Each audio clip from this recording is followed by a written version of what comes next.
లలితా సాయి పికిల్స్లో రసం పొడి తయారీ విధానం చూసాం కదా. ఇప్పుడు రసం ఎలా చేయాలో చూద్దాం.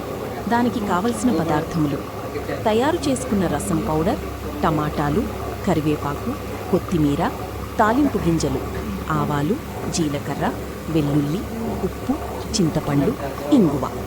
తయారీ విధానం: టమాటాలు, చింతపండు మిక్సీలో వేసుకోవాలి. మిక్సీలో వేసుకున్న మిశ్రమాన్ని ఒక గిన్నెలో వేసుకోవాలి. అందులో 1 స్పూను రసం పౌడర్, కరివేపాకు, కొత్తిమీర, పంచదార, ఉప్పు, కొంచెం వెల్లుల్లి రెబ్బ వేసి అన్నీ వేసి స్టవ్ వెలిగించి 5 నిమిషాలు మరిగించాలి.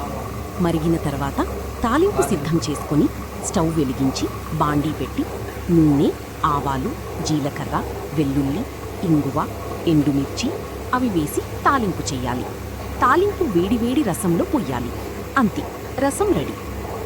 మా వాట్సాప్ నంబర్ 7416363935. మీకు ఈ రసం పొడి కావాలనుకుంటే ఇప్పుడే ఆర్డర్ చేయండి.